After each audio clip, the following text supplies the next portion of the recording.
I'm going to call to order the September Finance Committee. Welcome by everybody here today. I would like to have a special welcome. We have someone with a new title tonight. Our new Chief of Police is here, Chief Thompson. If you'll stand up, we'll recognize you. Welcome.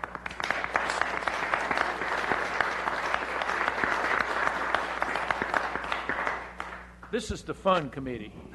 The others I can't speak to. We have fun and get things done. We will start with the consent agenda, and Mr. McIntosh has given me C10, C12, and C17. C7. Anyone else? I hear C7. C1, Go ahead. C1. the C1 committee, and C11. And hang on just a minute. I had one on here. I had C6. And That's about the whole list. that's enough. Move forward. We better move before we run out of things to approve. We have a motion? Do we have a second? Second. Second to approve the balance of the consent agenda. All in favor? Aye. No, you can't. Oh, you gotta vote. No, you got to vote on the computer. Well, I did the motion. Do we have? Did you push motion? You second. I second. Fine, I'm gonna push it. Hang on a minute. Yeah. Oh. So everybody, please vote to approve the balance of the consent.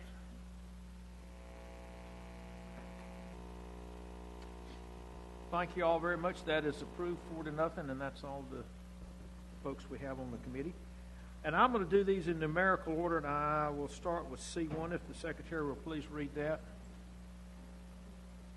C1.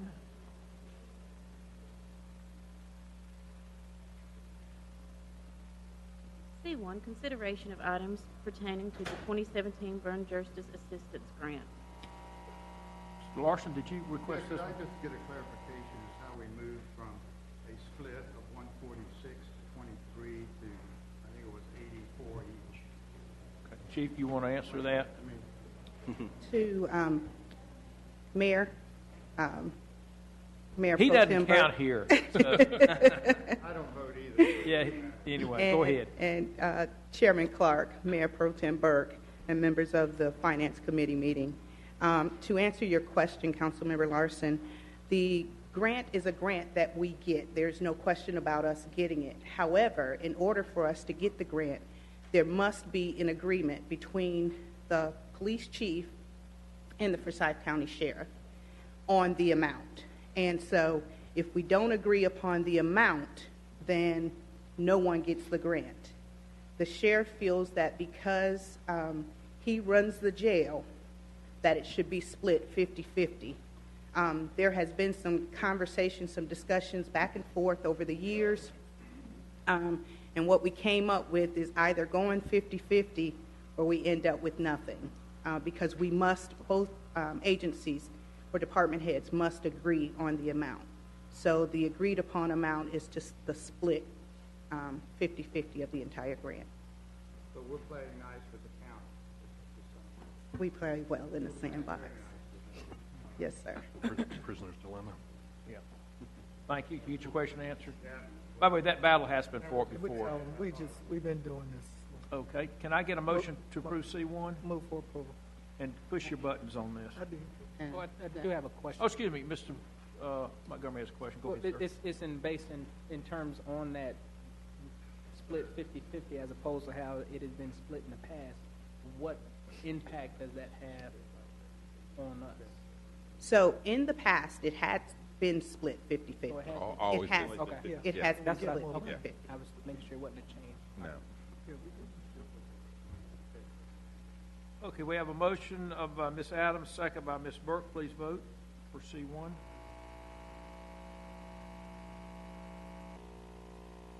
Thank y'all very much. That is approved. I will now go in alphabetical or numerical order. C6. Item C6, resolution approving an application for North Carolina Drinking Water State Revolving Fund loans associated with the Nelson Water Treatment Plant Modernization Project.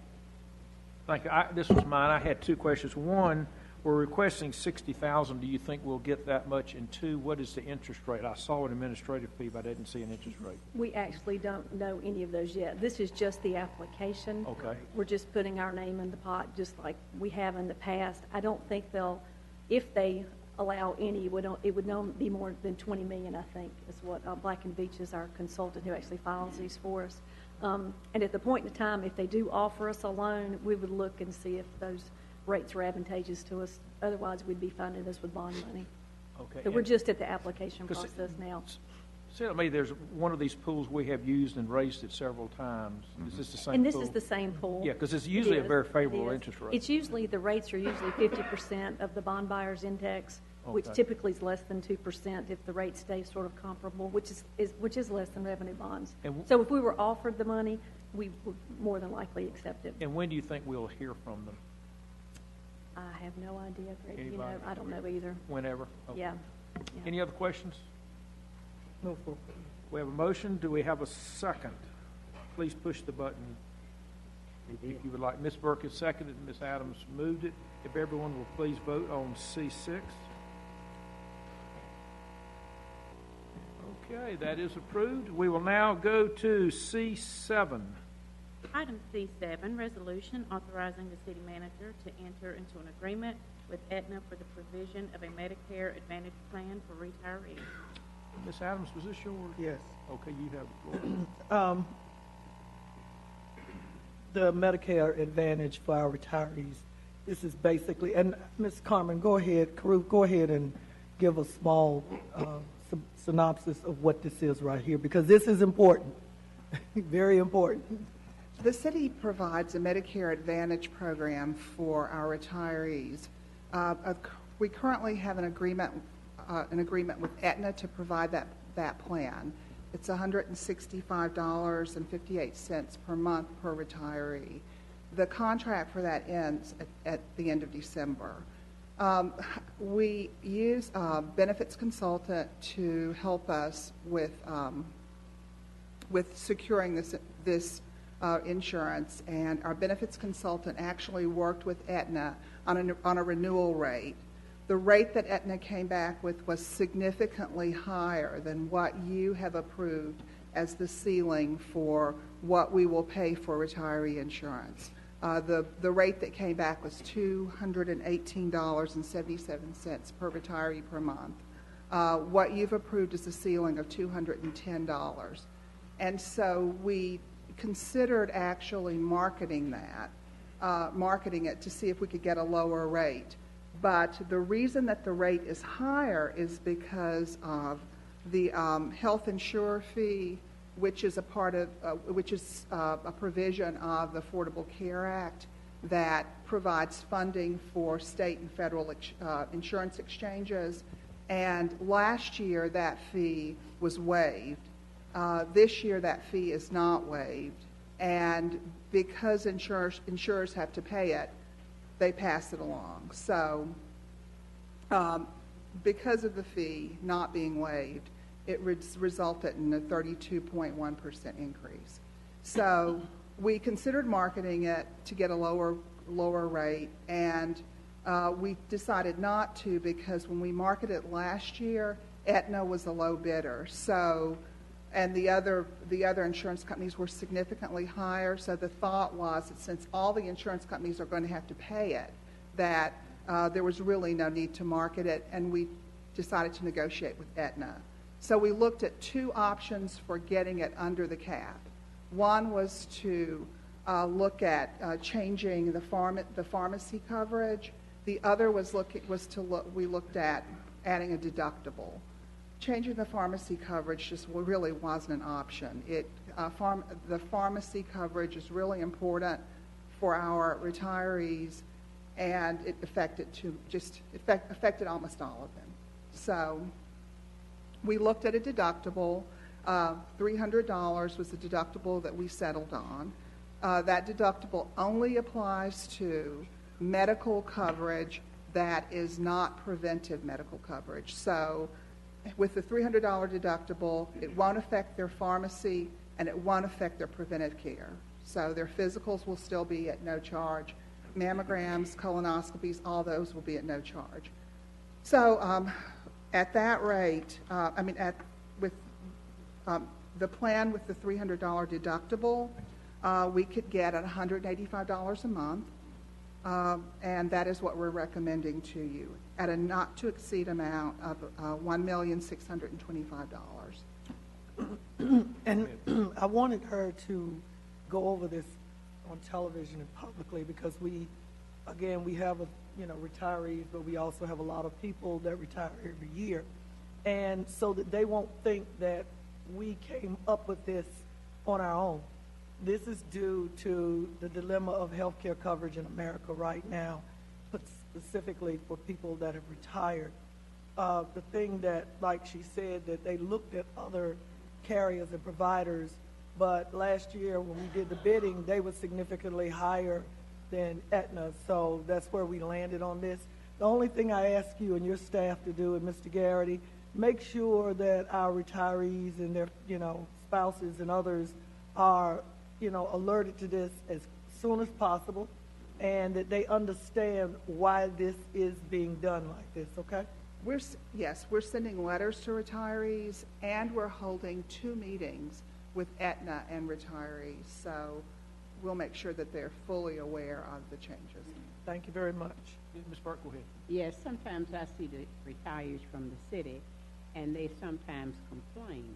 And city manager, I would just like you or even Mr. Roof, do you feel we do a good job with our retirees in assisting them when you look at other companies, what they do for their retirees? Councilman Burke, we have a very good program. Most of the private companies got out of the business of offering retiree health care, either for the under 65, which we offer, as well as this Medicare supplement.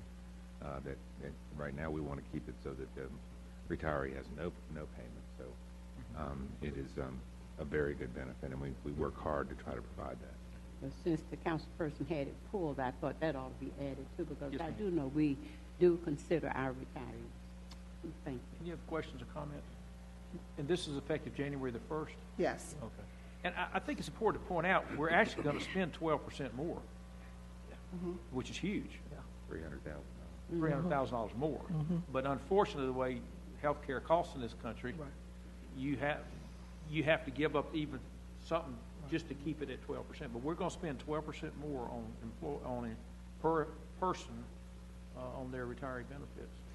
That 12% has 2 pieces, though. We've increased the number, in this year, we've increased the number of people who are in the program, too. Yeah. So Okay. part of it's rate, part of it's just an increase in All right. participation. Can I get a motion on this? Move for approval. Do I have a second? We have a second. Hold 1 second. Till it comes up. Motion by Ms. Adams, second by Ms. Burke. If everyone will please vote for C7. And that is approved. Thank you very much. We will now go to C10. Item C10, resolution awarding a contract for underground facility locating services. McIntosh, I just you pulled requested this one? There wasn't a whole lot of information in here about where and why we are doing this. I'm just curious as to what the reason is. Well, purchasing took on this project because the demand across the city had increased such that the city's streets department couldn't keep up with the demand. Therefore, this is various locations all over the city. This equates to $14 for each service that they have to locate. And Councilmember possibly, McIntosh, I'll expand on it if you like. We just recently completed a signal system upgrade project that replaced a lot of the twisted pair cable that was on utility poles with fiber optic cable that's both above ground and below ground. And so with what we already had in place, plus this new project's expansion of our system, we have to go into a contract for locating that whenever someone needs to do construction and have the utilities in general located. The amount of activity with the increase in the project scope, what we have in place, as well as the increase in demand from the industry, has driven us to the point where we now need to contract this out. So this expenditure is for the work that we're ordering from UUL? No, this is for contractors or developers or anyone who wants to have utilities located that. If I'm getting ready to plant a tree in my yard and I want to know if there's a cable buried, this money goes towards paying that? If you were going to locate a tree such that would be in conflict with something that, for instance, might be in the right-of-way, yes. But this is mostly traffic. Well, this is all traffic signals, so it's unlikely you'd have a demand for this in your yard. We have a separate contract with the Utilities Commission has entered into for location of utility lines that they have. But this is for traffic signal interconnect communications. Okay, so only when we're dealing with that infrastructure will this money be spent. Okay, all right. Thank you. Okay, that's been answered. Can I get any other question? We have a motion to approve. We have a second. Hang tight here. There we go. Motion by Mr. McIntosh, second by Ms. Adams. If everybody please vote on C10. Thank you. That is approved. We will now go to C11. Item C11, resolution authorizing the quick claim abandonment of sewer easements for the Winston-Salem State University Science Building Project. Larson, I think this is you. I just have one question. Has this been put on the Public Works agenda? Because the resolution says recommended by the Public Works Committee and not Finance Committee. I think that's probably a mistake from another month, that a similar resolution did go in another month to that committee. But, this one is to this committee, so that would be a correction. I would recommend we just postpone it to the next meeting and put it in Public Works. But that's your. How soon do you need it? Yes. I don't know why we can't vote on it today. I mean, you could vote on it today. I'm just surprised that it's in this committee. We will vote on it today because I know they're groundbreaking Friday on it. But I would at least, Mr. Garrity, at least maybe pass it out at Public Works tomorrow afternoon. Okay. I suspect that it's because an interest in real estate is being given up and accepted. While you're there, why don't you give us a 2-minute of what we're doing here? Well, Vice Chancellor of Facilities. Oh, VC of Facilities is here? Come on up. You thought you were going to get away free. Could you give your name and address for the record and just tell us what this is, please? Yes, Chairman Clark. My name is Rosalba Ledesma. I'm with Winston-Salem State University, Associate Vice Chancellor of Facilities.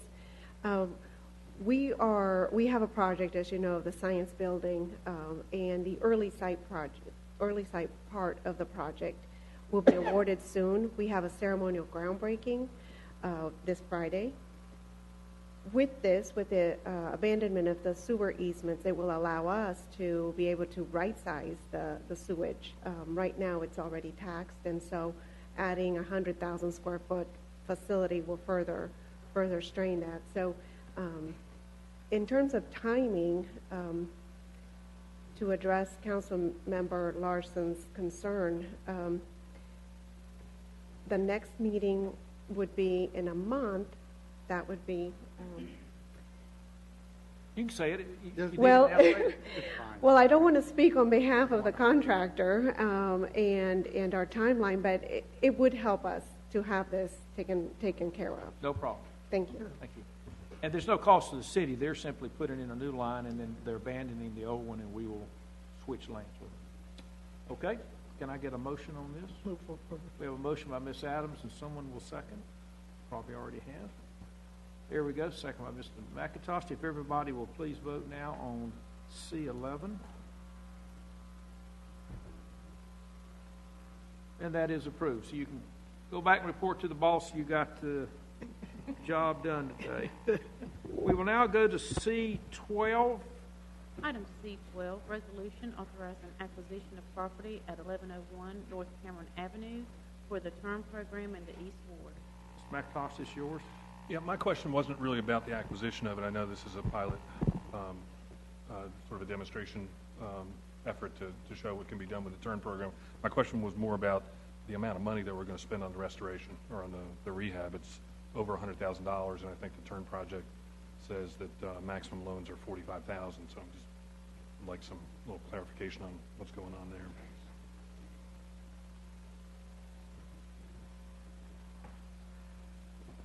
Good afternoon, Mayor, council members. Good afternoon. In the term program, the maximum amount of the loan for the regular rehab program was $45,000. This is falling under the development, well, it could go under either one, the development portion of term, which was $6 million set aside for development, or the rehab, because we had indicated that there will be one property that will be set aside in each of the 5 targeted areas to rehab at a higher level than what is normally done in the regular rehab program, in order to show the public and be an incentive for what could be as opposed to what is normally done in the regular rehab program. So there was not a maximum or limitation placed on that particular demonstration part. Okay, I was just surprised. I mean, I would have thought that if the program is aimed at $45,000 scope of work, that we do a $45,000 scope of work on this one to show kind of what the program would do. All of the term loans that we have accepted for the regular rehabilitation, which comes through our rehab loan committee, have been at the maximum or not exceeded the maximum, $45,000. There have been a few that may have gone over $500 or $1,000 based on soft costs, but that price has been capped at $45,000 for those term loans. Roughly how many of those have we done so far? Ballpark. Oh, 50, maybe less than 50. 40 or so, 40 plus? Yes, but please don't hold me to that. Okay. There's so many different fund sources and programs that we're charging and using. Yeah, I will get that information. That'd be that just a email to us. Mr. Mayor, you had a question? Yeah, excuse me, Councilman. Yeah. Oh, excuse me, go ahead. I just want to tell Mr. Brooks and them, thank you again, staff, for moving forward, Councilman Montgomery, Community Development Chair, and others that helped make this happen. The property that we're going to do the first prototype, we all agreed that we would do a first somewhere, and then we would copy, cut, paste to the other areas. If we're going to revitalize the urban core in our neighborhoods, in those places where people normally now don't want to live, where it's very blighted, we've got to showcase a diamond. We've got to show them the hope and the possibilities of what can be done to these properties. And we're not necessarily, thinking that there's a balance here. We know if we do this and we begin to show it and people can go and look at it, developers and commercial buyers and real estate and whatever, they're going to jump on this. And they're going to help us fast forward this in our communities, because they're going to see that the city is willing to partner to help revitalize our communities. I'm excited, and I can't wait till the first house is done. I'm excited. I know what his house is. I'm sure Ms. Burke and Mr. Montgomery knows. I went to Atkins High School across the street, the store, the hills, all of that. So I'm very excited. I remember when that neighborhood was one of the best neighborhoods you could look at in the African-American community. You had nothing but doctors. The doctor that birthed probably all of my siblings lived on that street. Dr. Wright, Dr. E. Shepard Wright, and Mr. Hill, Winston Mutual, lawyers. They were all up and down, pastors, that street. So I'm very excited about that street being the prototype launch for this project. Ms. Burke, you have a comment? Or... Mayor wanted to- Oh, excuse me, I'm sorry. Go ahead. You may go. I'm totally in support of this program, the term program. I think it's a great program. Got just a little bit of nagging concerns sort of along the lines of Councilor McIntosh. Are we kind of doing false advertising here by spending twice the amount that a citizen can get for their home? So we're going to do this real spiffy looking house. You go in and look at it. I want to do that. I want to do this in my house, and we can't unless they want to come out of pocket with that. So any concerns at all about setting an example that we can't, everybody else can't live up with, because in the marketplace can't afford to go in and spend that money. There's not a return on investment that will work there. That might hold true for some of the existing residents in the neighborhood who may already own their property and want to rehab. But I think, and what I envision this would be more attractive to, would be for those people who want to move into the neighborhood, that have a higher income, that are interested in the whole concept of neighborhood and moving back to their roots and being a pioneer. So this is a type of individual that I think would be interested in this type of program. There is a house that is to the right, I believe. If you're facing it, it's to the left, and it was marketed, I think, at $130,000. They have dropped the price down, but it's still in the $100,000 range. There's a house one street behind that we rehabbed several years ago. The appraised price on it is $148,000. I read recently where another house on Cameron, which is in the block before this, was just recently purchased, and don't know what level of rehab will be done there. But I think you see the beginnings of individuals having an interest in wanting to move back to that area. So this would have 140, 150 in this house. So you feel like the comps around it would justify $150,000 sales price? I would not want to stake my reputation on that, but there are houses in the area that are appraised at that, and we will just have to see if they eventually sell at that, as we know. It just was a little bit of concern, Yeah. but, I hear what you're saying. Thank you. It's the beginning. Mr. Mr. Montgomery. See my hand up? Oh, I'm sorry, Ms. Burke, go ahead. I yield to the mayor because his hand was up. I'm sorry, go before ahead. mine. What I was going to say, I agree with some of the things that the councilwoman said about the historical site. The area there, and the mayor can go back and remember how much money we spent to go in there in the 70s to try to put those houses, tear down all that rundown, blighted stuff we had over there. But what's going to have to happen, and I'm not against the project, I complimented the chair about it in the room over there. But I'm concerned when I look at east of 52, when people say want to live, I live in one of the finest areas as far as I'm concerned. I live east of 52. And the image is going to have to be erased that it's not a good area. And when you go up Cameron Avenue, and I talk to the city manager about it all the time, I'm over there all the time. When you look at 14th Street and the historical, on down to New Walker Town Road, what has happened to some of the houses there, we're going to have to do a better job in the upkeep. Whether it's with sanitation, whether it's with landlords, absentee landlords, for them to get on the same move that you're on, Chairman, in your area. And we need to try to figure out some kind of way to get them to understand we have pride where we are, and we want to encourage people to live in the area. And not now, but Mr. Brooks, I want you to bring back to us, when we did that redevelopment, how many tax dollars we've spent, and we still have solid people in that neighborhood.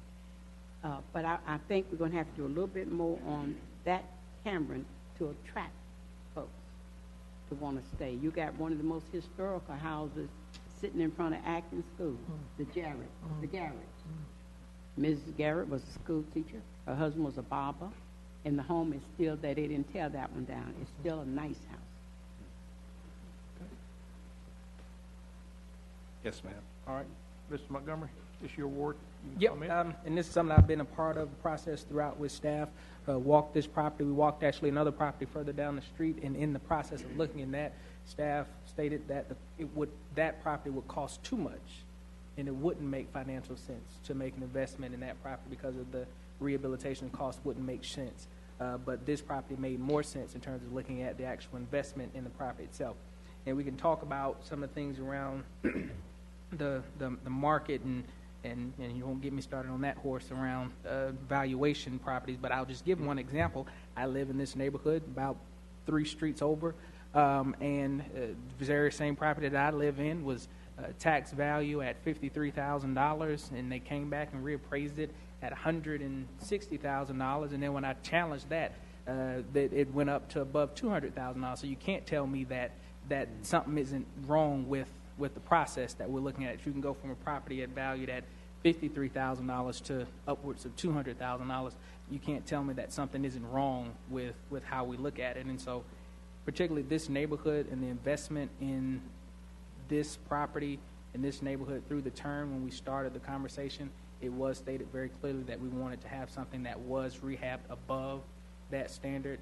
And I think what we have to do in the marketing of that to be very clear that this is something that is rehabbed above the standard that the term program would allow. But the words in the term program states transforming urban residential neighborhoods. So how do we transform them if we do not have some times in which we are able to prime the pump? We've done the same type of investment in other parts of the community when we've invested more for the later return on what we want to see. This is doing it in residential neighborhoods. We've done it on the commercial side, and I think residents in this neighborhood, which we've had meetings, they're looking forward to the investment. They're excited about the opportunity for their community to be a part of it, and I think that there's the opportunity to be successful. And I will ask them all to come and celebrate with us in a council meeting to show their support if they need to. Thank you very much. Anyone else? I see Mr. Larson's hand up.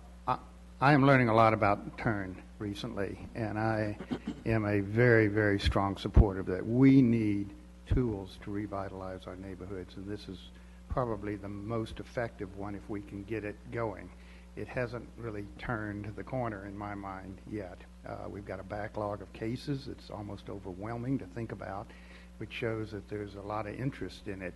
However, the ability to get those cases off the desk and out into the neighborhoods is a huge challenge, and I'm sure the chairman of the Housing and Government Committee will look at that.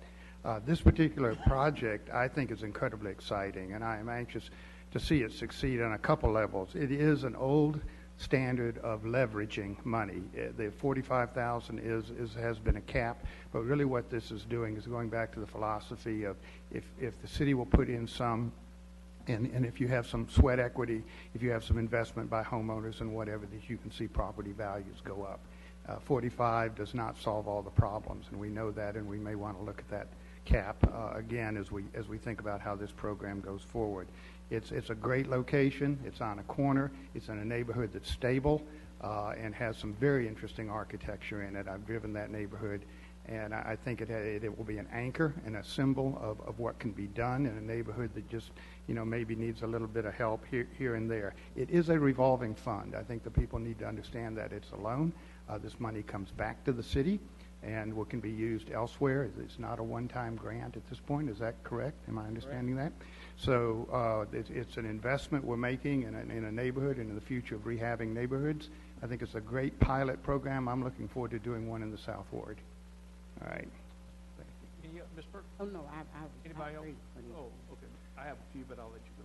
I'm going to vote for this, but I do think we need to be very careful about this. I've got scars on my back from attempting this in a couple of locations where I've spent my own money and lost money, not had the response from the neighborhood that I would have anticipated. So I think we just need to be careful and not.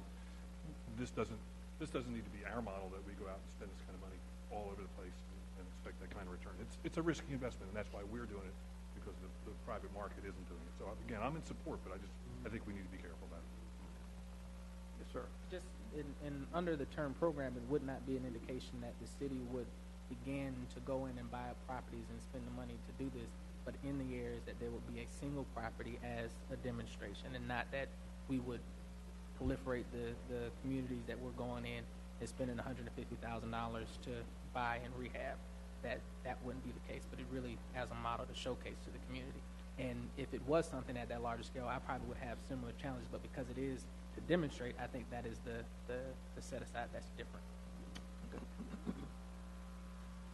There are 4 or 5 TURN neighborhoods. How many? 5. 5. I think it would be nice if you could, and you might want to pass this to general government too, a map of each one and mark on it where we've done the contract for the rehab. So for those 5 areas, we'll kind of know how we're doing in each one. And I think for this particular one, it might be nice if you could show the appraised values of the homes in the general area so people can get a feel. Because it sounds like they're fairly wide if we got one at 200 and one at 40 and just all over the place. Which, by the way, there are a lot of neighborhoods where you have ranges like that. Well, the taxpayer said that that's probably one of the most difficult neighborhoods that he's had to assess because of the build. You have brick homes built next with 2,000 square feet built next to infill development with 1,500 square feet next to a 2,000 square foot home, and created an extreme challenge on the appraisal process for the neighborhood. Yeah, okay. So if we could get that information and go from there. I do share the concerns expressed by the mayor, Mr. McIntosh, that we are basically saying this is what you can't do with our loan. But I hear what you're saying. It's kind of a stretch goal for some folks. But I'm going to be real surprised if this house sells for 150, and that's what we have in it, and we'll see. But anyway, yes, ma'am. I'm sure many of us look at reality TV or cable, and we see all of the DIY shows, the many shows is so rehabbed. This, again, is just what we said it was. It shows the possibilities. I'm sure, Mr. Brooks, as we go forward, staff and others seek out other communities and whatever experts, look online, how we can do this more efficient, productive, better when we do it the second time. We're going to learn some lessons. We all know that from doing this the first time, but we had to start somewhere. Again, we're selling a product and a concept at the same time. And this will hopefully encourage and, again, engage people who have it in their minds that, you know what, I could live over there. Or, you know what, I think I want to do my house and get it up to standard. I want it to look better and my property value to go up. So this whole initiative does many things with just this one investment. This is called, what I say back in the day, is banking on the come line. We do that all the time anyway. So what we're doing today is we're banking on the come line of our communities and our neighborhoods and the people, again, that pay taxes just like the rest of us, to show them that we are really serious about reinvesting in our neighborhoods. So again, I'm excited about it. I move for approval. Okay, do we have a second on the motion? I think someone's already, hang on a minute. We already have it. It's up there. Ms. Adams, second by Ms. Burke. If everybody would please vote on C12. That is approved. Thank you very much. We're the last item on consent. Mr. Chairman, may I Yes, say ma'am. Go something? ahead. You know, when we have, not to you, Mr. Brooks, when we have people here, when the last individual, Dr. Silver, came up to speak, well, her boss is sitting right there. Are you still over that finance and administration? I used to be chairman of that committee when I was on the trustee board. And we have people to come in, we do recognize them. And I see why the CO was a little hesitant. Her boss is right there. Okay. Dr. Mills, Randy Mills. All right. You're welcome. Thank you. And I believe you're retiring soon, but still on the payroll today. Well, good. Okay.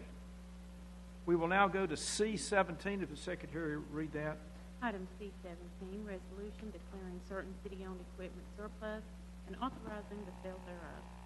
Mr. Bates, you give us 20 seconds, and then I'll let Mr. McIntosh ask whatever he wants. Okay. This is a list of mostly buses and both small and large, as well as a couple of trolleys that have been deemed as surplus to the needs of the city, and so we're asking you to declare them as surplus so we can auction them off.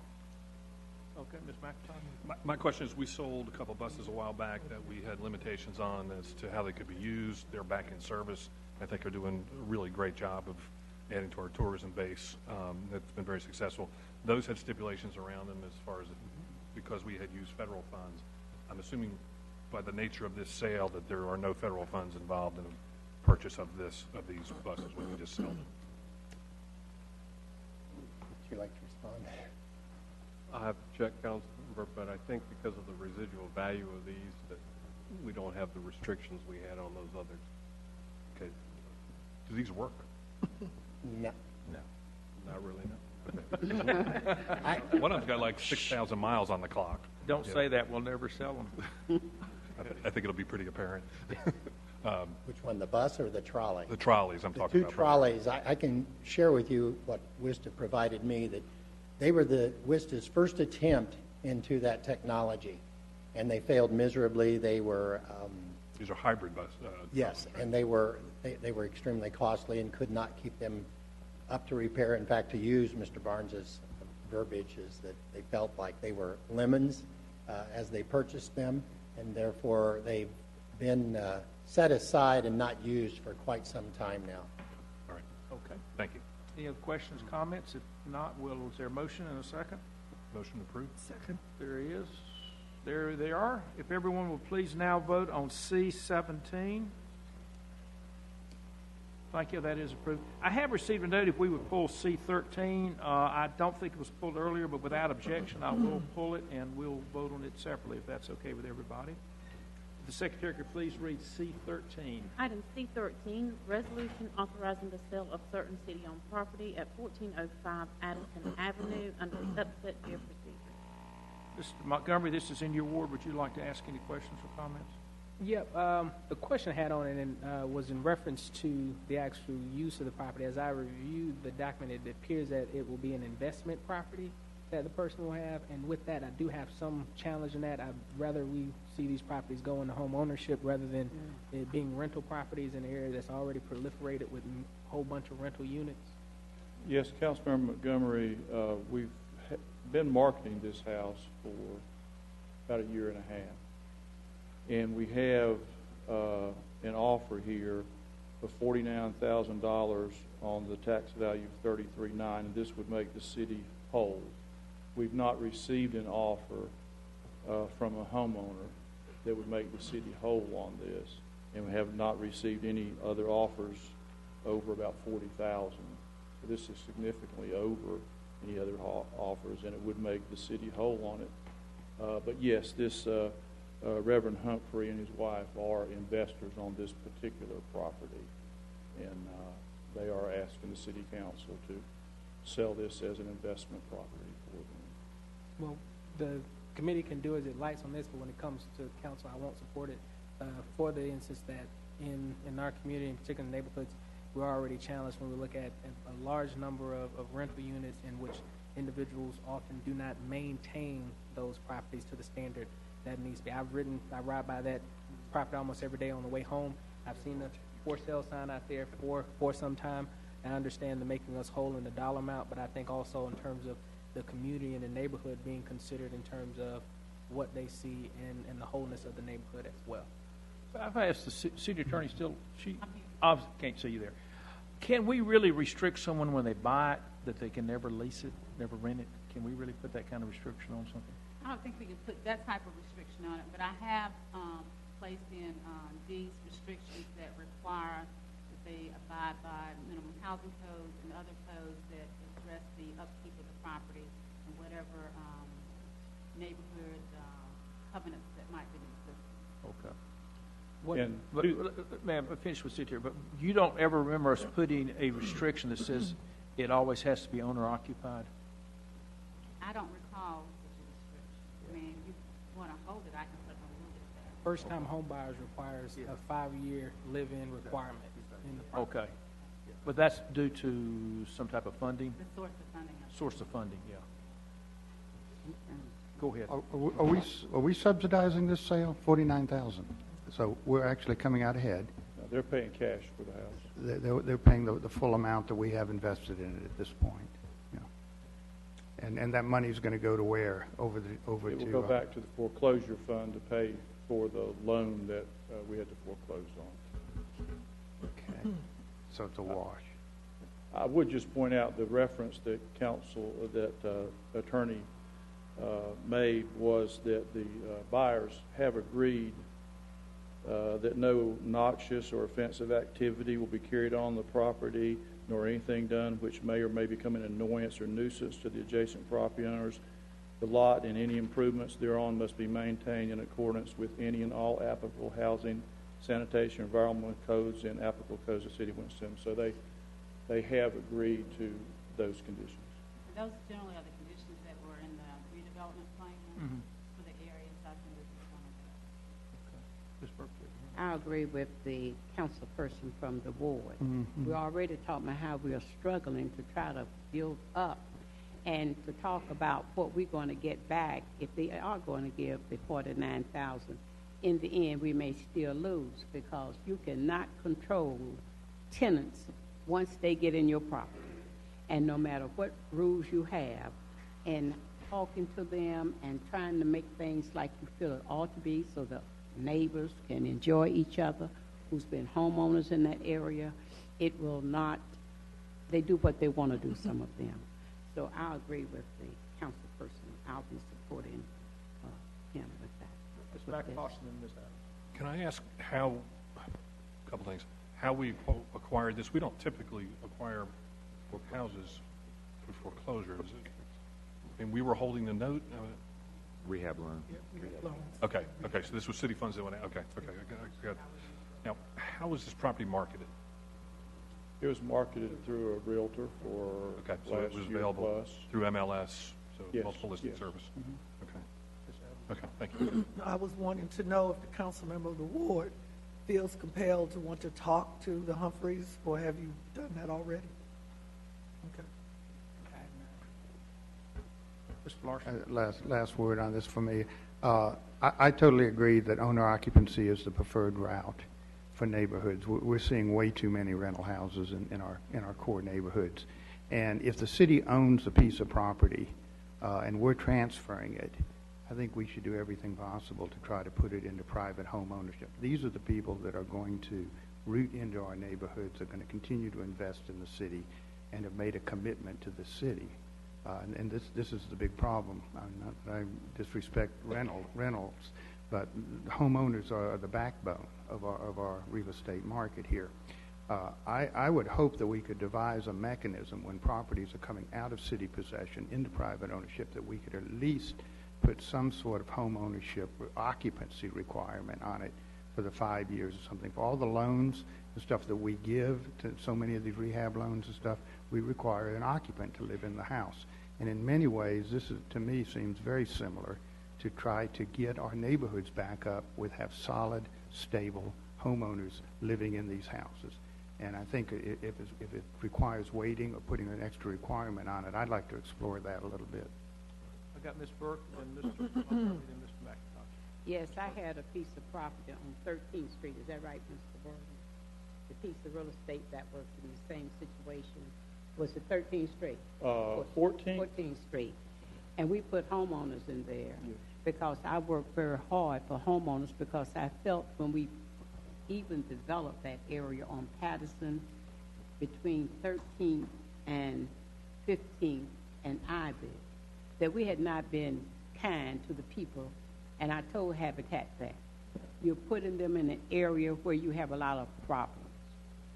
And we had to do a whole lot to clean the area up. And I pledged to the people there that I'd do everything I could to make sure there would be home ownership. And I didn't let it be rushed in. I told them, no, we're not going to sell to an investor, and we did not. And things are going nice up there, isn't it? So I think you can do a little more, maybe. Mr. Montgomery. Yeah, and I said if the committee would pull the item, that'd be great. And what I was going to state was in reference to what we have done in the past, similar to what Ms. Burke was stating just now, in the sense that we have worked to ensure home ownership was the route taken, whether it was through our intentional efforts or whether or not it was partnerships that were done with organizations such as Habitat, whether it's been done with lots or houses, that we've done that in the past in terms of how we can ensure home ownership in properties like that. What kind of condition is this house in? Does it need work? This house is in live-in condition. Let me ask a question. Without objection, I'd like to hold this in committee. Mr. Brooks, what type of home ownership requirement are we placing on the 40 to 50 rehab loans we've done and the others that are coming?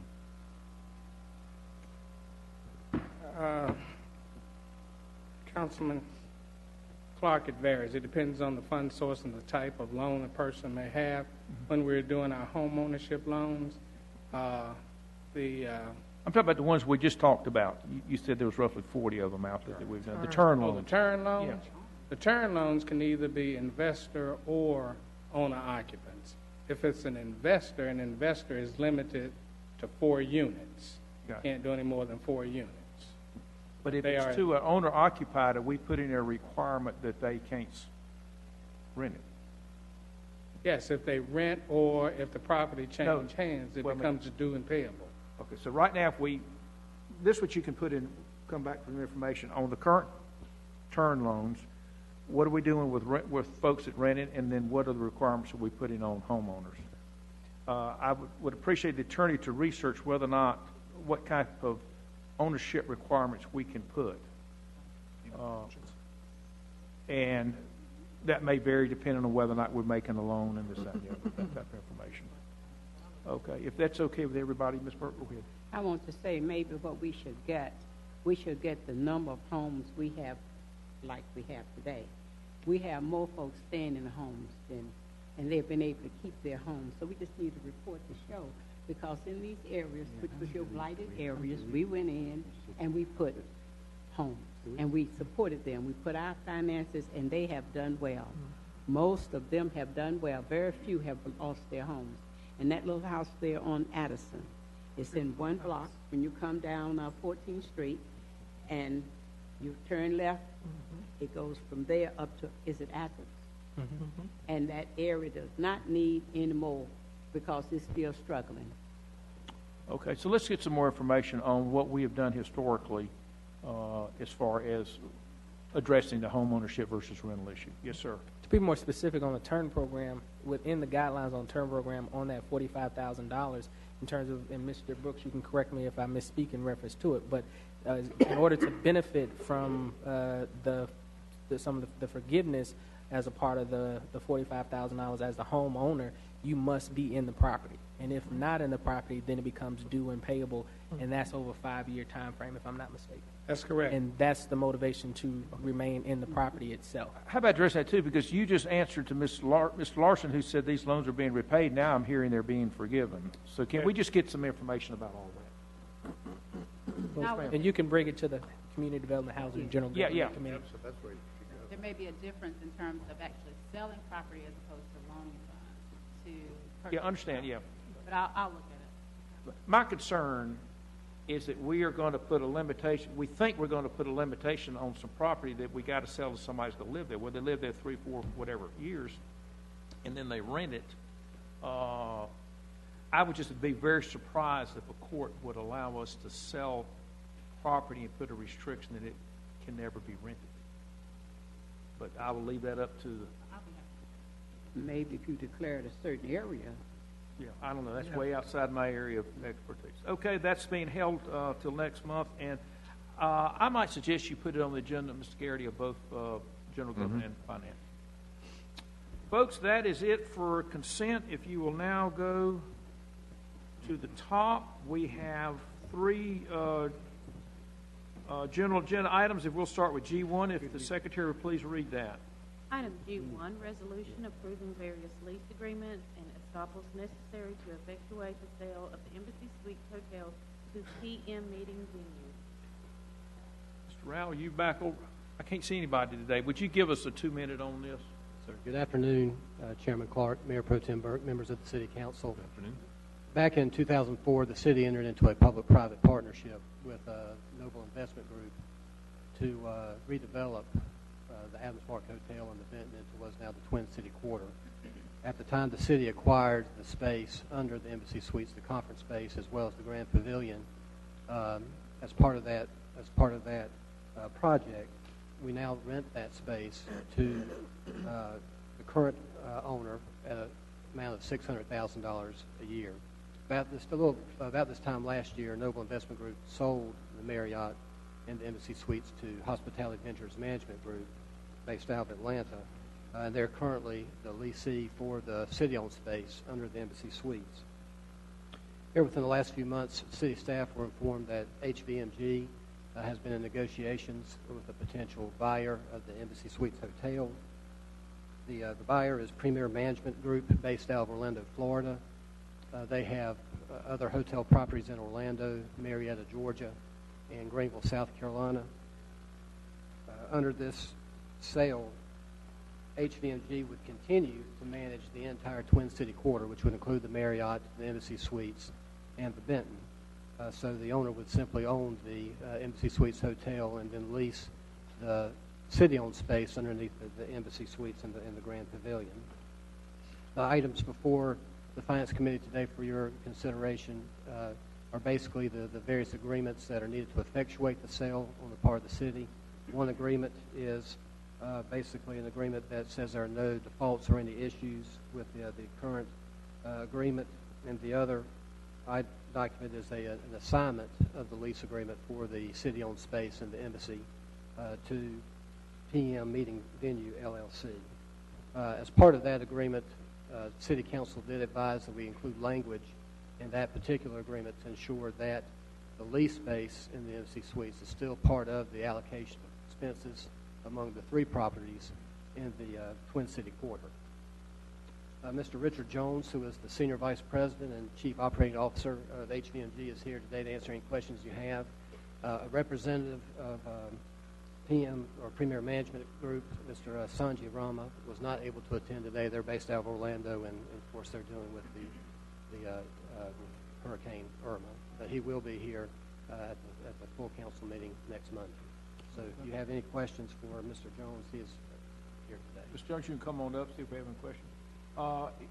So this is just a paperwork change predicated on the fact that it's a change in ownership. Yes, sir. Any questions for Mr. Jones here, or general questions? Do we, go ahead. I've got a question. Just I'd like the attorney to just give us a brief primer on what an estoppel is. Basically, what this does is, from the city's perspective, assure that the current tenant is not in violation of any of the lease terms or in default of any of the lease terms. We're assuring the buyer that everything basically is being used. But an estoppel basically says that the new buyer couldn't go back on something that was previously stated to be true. Isn't that right? To some degree, yes. Okay, so does it provide, are we giving up, are we taking on more risk? Essentially is my question.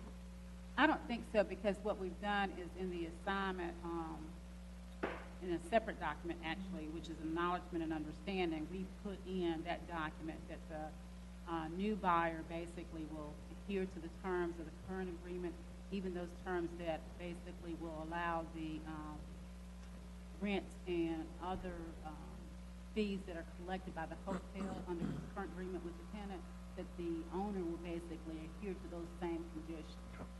So I think we're as protected as we can be with the acknowledgement and understanding form that we've also added to the package. Okay, thank you. Ms. Adams? No questions for Mr. Jones. Okay. But just a comment, in the record, the South Ward, is that correct? Or is it the North Ward? It's north. North. Yeah, Again, they will going correct that. forward, we see this all the time, and I think staff make sure to check the ward when we put this in writing in the book and for the record. Okay, thank you. Can I get a motion on this then? Move for approval. Second. Mr. Jones, we have a motion to second. You don't have to say anything, but you've come a long ways. Would you like to say something? And give your name and address for the record. My name is Richard Jones. My address is 140 Murrowwood Lane, Alpharetta, Georgia, 30005. Okay. And thank you for your support. We're thrilled to be here in Winston-Salem and continuing to improve the properties. Okay. Ms. Burke? Yes, I wanted Mr. Jones to know how much I love my city. And I want you to love the Benton and everything else the way we love it, and the investment that we have put in it. Yes. And we're always happy and pleased to have people who want to move forward with the economic base that we need in this city. And it seems like folks are just enjoying all we've done with the convention center, and I know when you finish all your improvements with the hotels, it'll be a very fine place for us to continue to enjoy and appreciate. Thank you. Yeah, we're looking forward to start the renovations at the Marriott next month, and it's going to be a transformation. It's going to be great. How long is it going to take you to do the renovation? We're pushing probably April. Okay. Pushing for the end of March, but realistically, by the end of April, it'll be substantially So about complete. 6 months instead of Yes. 7 months. Okay. If everybody will please vote on this item. You can get back just in time for the tropical storm to hit Atlanta, I Yes, guess, or whatever indeed. it's going to do. Yep, good. All right. All right, thank you all. Thank you very much. Thanks. Okay, that one is done, G1. We'll now go to G2. Item G2, consideration of items regarding a resolution accepting a 2016 staffing for adequate fire and emergency response grant and authorizing the associated fiscal year 2017-2018 local funding commitment. Chief Mayo, would you like to just give an introduction to this, please? Yes, sir. Good afternoon, Mr. Chairman, Madam Mayor Pro Tem, other members of the committee and council. Good afternoon. So I'm here asking for your support for a local match for a staffing for adequate fire and emergency response grant. That is, that those funds are distributed by the Department of Homeland Security. The intent of the grant is to assist career fire departments in complying with the national consensus standard set by the National Fire Protection Association for staffing and deployment by career fire departments. In essence, what that standard says is that 15 firefighters should arrive on the scene in 8 minutes traveling. So, so a couple of things to remember. This is a minimum standard. It is written for the Fire Department of New York with 15,000 firefighters. It is written for Pinehurst, North Carolina with 24 firefighters. And we are currently, so here's the fire propagation curve. And so at 8 minutes is when fire modeling for when this curve is produced. This is when we would expect to see the fire coming out of the room of origin. My expectation in the next edition of NFPA 1710 is for this line to come back here at about 3.5 to 4 minutes, because that's what the latest models from underwriters' laboratories have demonstrated. So the point to remember here is this is travel time. The standard establishes 8 minutes traveling. So in a perfect world, for a department that is meeting the intent of this standard, they're arriving about right here, because there's about 1.5 minutes for call processing. There's about 1.5 minutes for firefighters to get dressed and get on the fire truck. So a compliant fire department is arriving about 11 minutes. We're arriving at 12 minutes and 2 seconds at 90%, which is what the standard requires. So we are 4 minutes, a little 2 seconds more than 4 minutes beyond what the standard recommends. So those, again, a minimum standard. So here you see is what the National Fire Protection Association says those 15 people should be doing. Now, note that there's no provision for forcible entry. There's no provision for a safety officer, an accountability officer, for utility control. Any fire chief worth his or her salt will tell you you cannot do search and rescue with 2 people. We don't even teach that in the fire service. We don't teach search and rescue with 2 people. Multiple studies have shown that rapid intervention done with anything less than 13 people, all you're going to do is send additional firefighters to the hospital. Asheville had a line of duty death in 2011. The fire was out. They had a firefighter go down, and in the rescue effort, they sent 7 more firefighters to the hospital because they didn't have enough people dedicated to RIT. So, again, I cannot stress enough that this is a minimum standard. In accreditation parlance, this is referred to as an effective response force.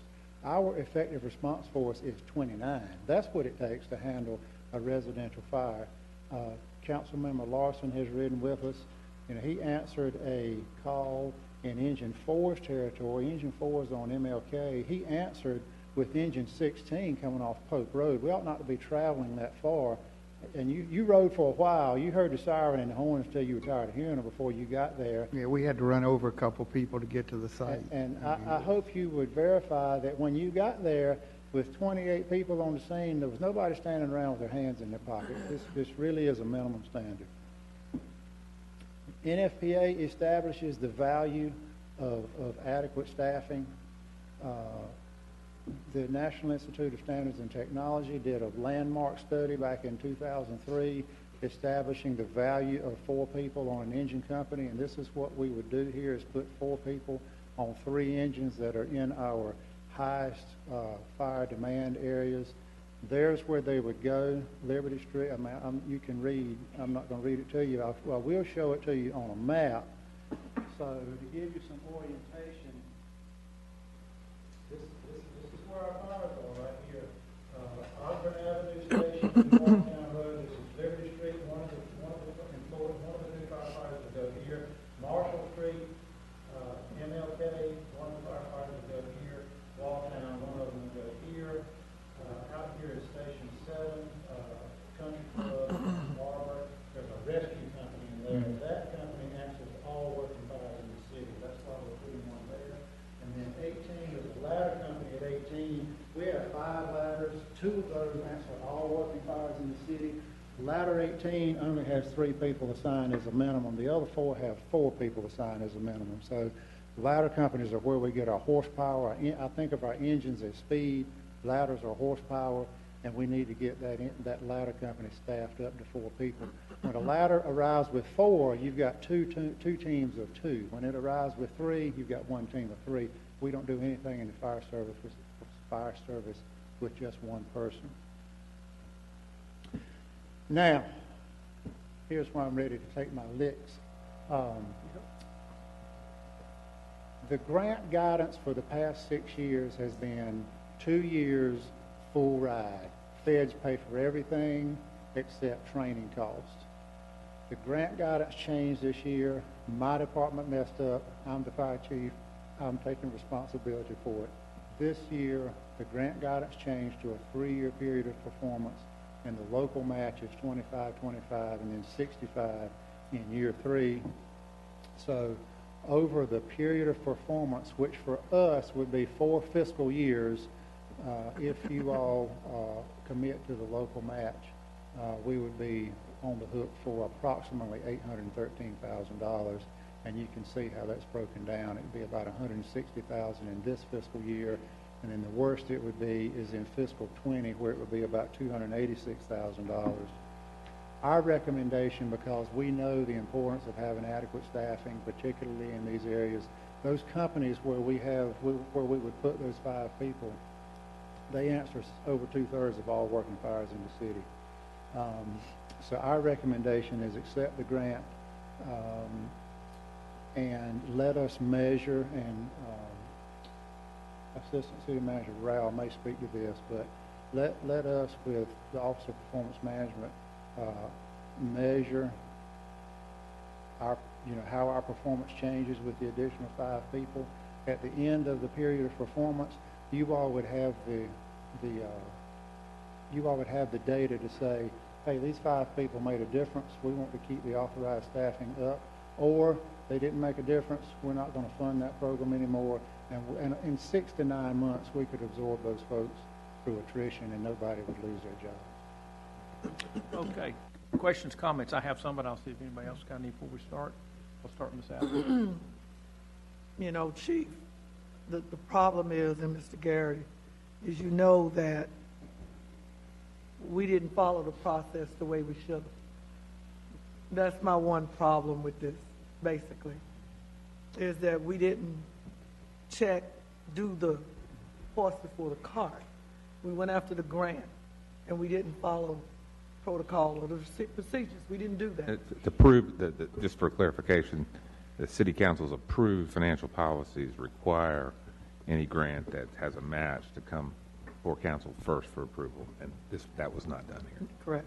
And where we are right now, and Chief, I've talked to you about this, you know, right now we're in a very critical, to me, point within the city, so far as particularly on the salary side of employees.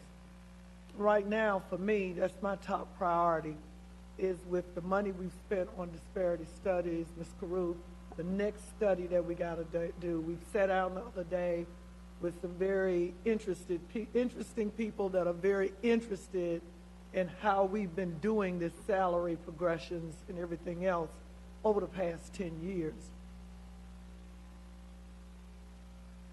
For me, as I told you on the phone, in our discussion, for right now, I can't support this because I've got to take care of some of the other issues that we have pressing.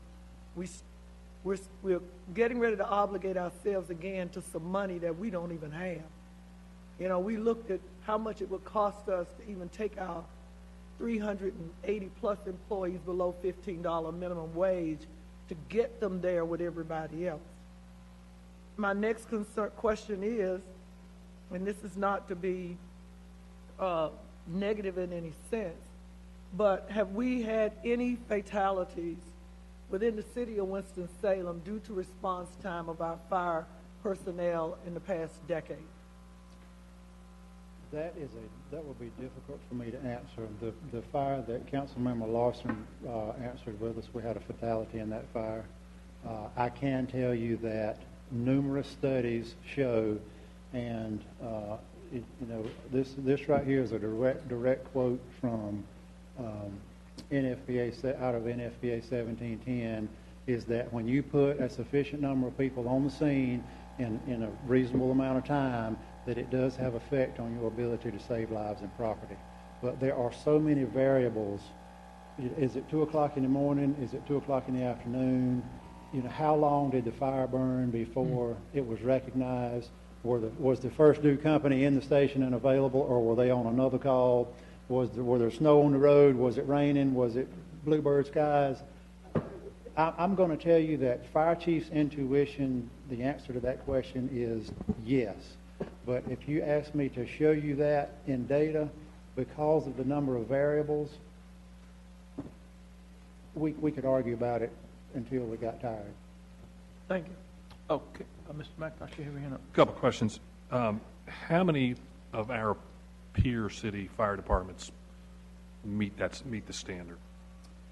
We're at 56%, right? I do not know, but we can find out. Okay, I know we probably have invested in our fire service over the years, and I think we're all keenly aware of that, but I'm just curious about how we rank. I can tell you that compared to most of our peers in the state, particularly those who are accredited, our per company staffing is lower than theirs. Yeah, I'd like to see numbers on that. But sure. What will the cost to the city be annually after this grant goes away?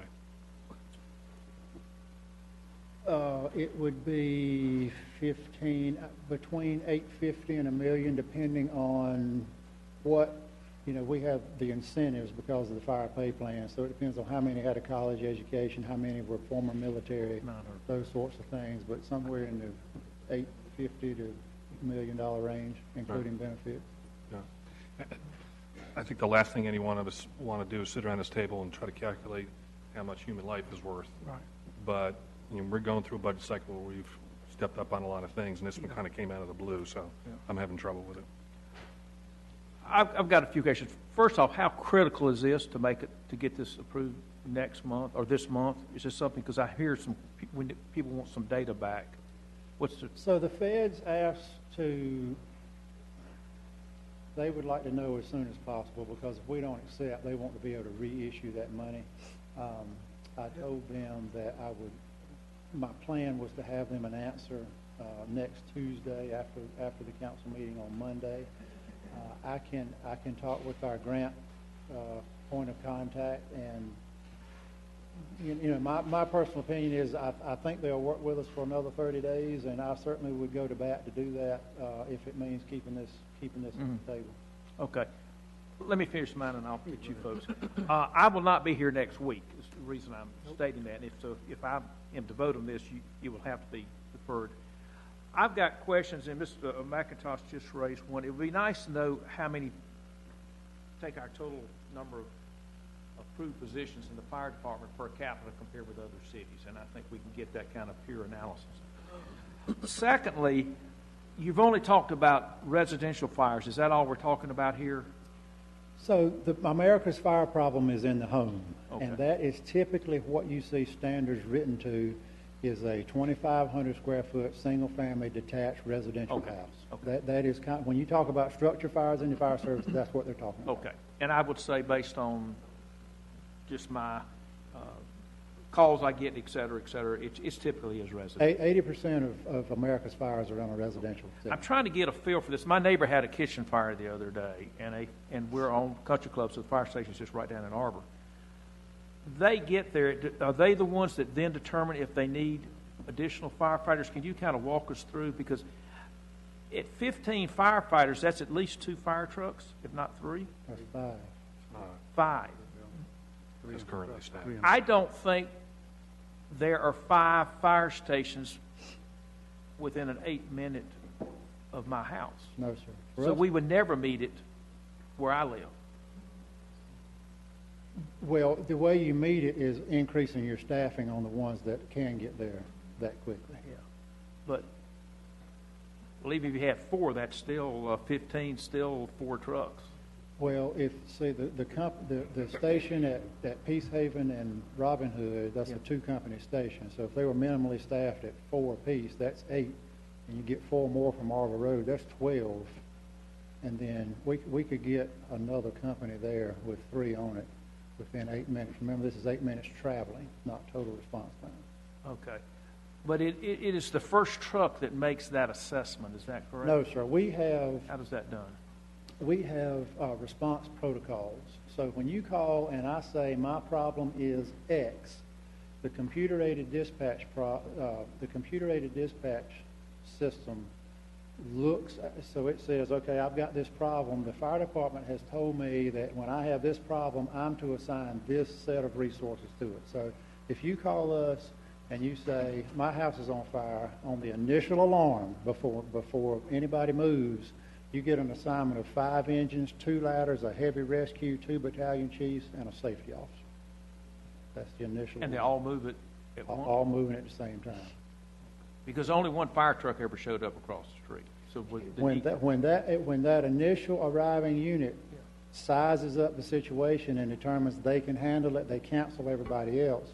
Because 25% of the firefighters who die in this country die going to and coming back. So we get them off the road as quickly as we can. And it turned out it was just they forgot they had the pan on the stove. Right. I did like the motto on the truck. It said, "Stand by your pan." I thought that was just great. But anyway, you just made 2 other comments that concern me. One is they're looking at changing these standards to within 3 minutes. No, I think the fire propagation curve is going to. I think it's going to fall back. I think this point in the curve is going to start at about 3.5 minutes.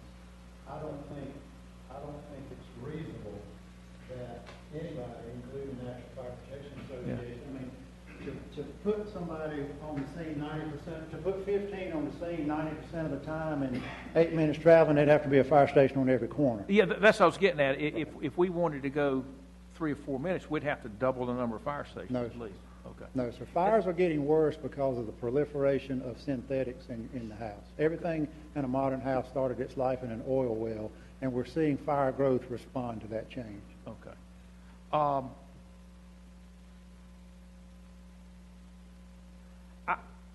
Again, if we're going to vote on this Tuesday, it doesn't really impact what I want, but I would like to know, at least for my ward, the number of house fires I've had in the last year, and I don't know if you rate severity or whatever. My concern is I think we're never going to get to where these people say we need to be, because I just think it's going to be awfully hard to get 3 trucks to any house in this city in 8 minutes. And you also made a comment, you really need 29. That was the number you put out, and good gracious, we'd have to... It takes us over 25 minutes at the 90th percentile to get 20 to 29 on the scene. Yeah, and if that's going to be the standard, again, we're going to have to double the number of fire stations and double the number of firefighters, and at some point we have to just throw our hands up and say, guys, we'll bankrupt the city if that's what it takes. And I'm just struggling with, I want to protect my citizens, but I don't want to bankrupt the city either. What is acceptable? And I'm struggling with that. Again, almost everything we do in the fire service follows the NFPA standards. Our medical evaluations are NFPA compliant, our hose, our apparatus, our turnout gear, gloves, helmets. Everything we do, we try to follow and in most cases we do. I mean, you can't get a fire truck manufacturer to sell you a fire truck that's not NFPA compliant. So again, it is a consensus standard that most folks follow, and the key for us is that although we may not deliver that 29 as quickly as we'd like to get them there, but that we get enough there that once the fire department arrives, within about 3 minutes, my expectation is that things not get any worse. Mm-hmm. We might not be making them better, but we should at least get them where they're in check and things are not getting any worse.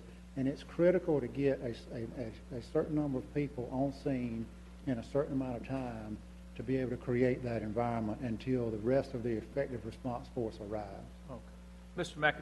Montgomery, you had your hand up, and Mr. Larson.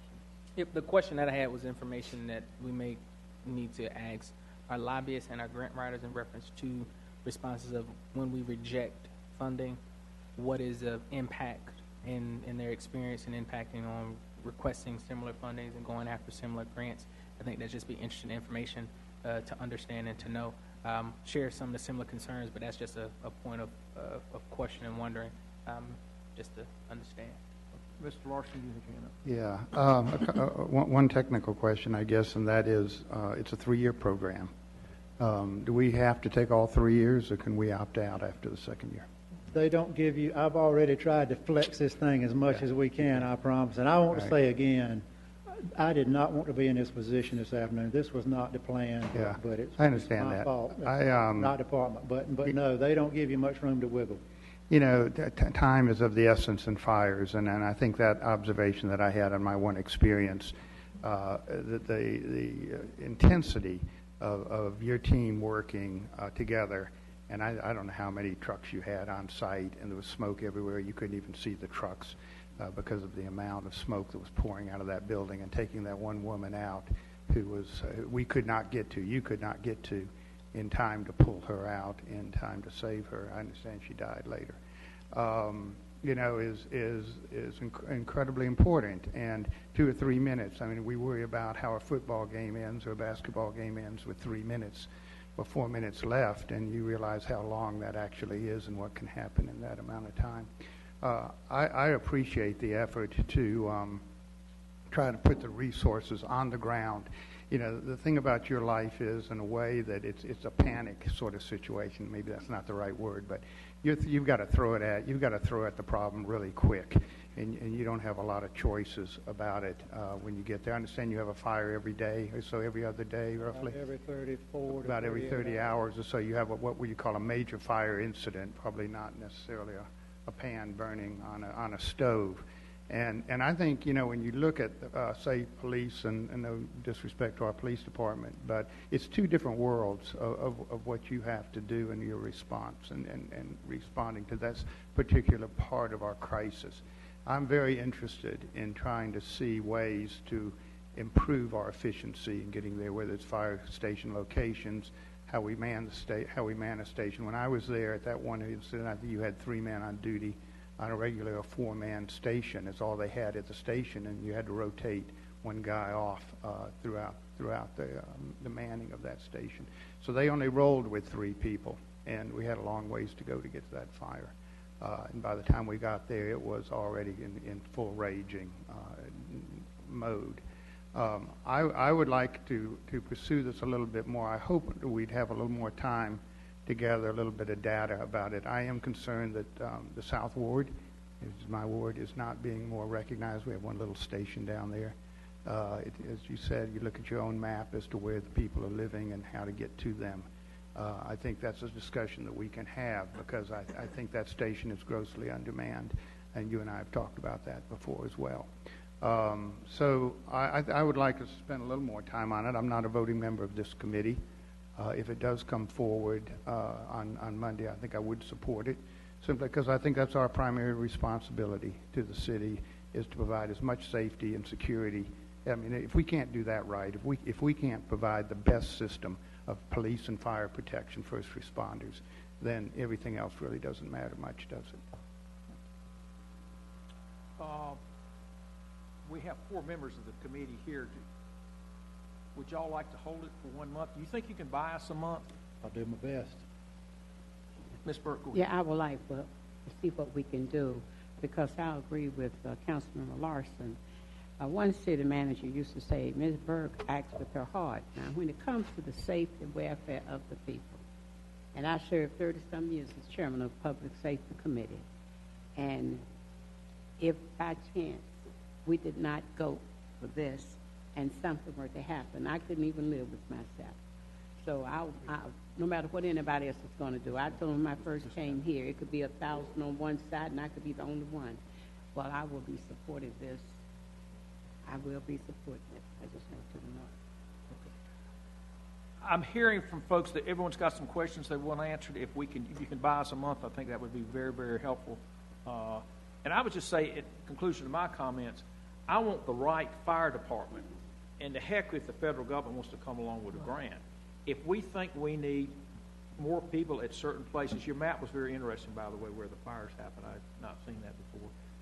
Then that ought to be part of your budget process, just as you've asked for some other positions, but I can't remember what they all are.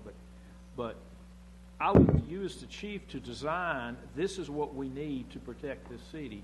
And if it fits in with a federal grant, great. If it doesn't, we can live with that. As Ms. Burke just said, and Mr. Larson said, it's our job to properly man it.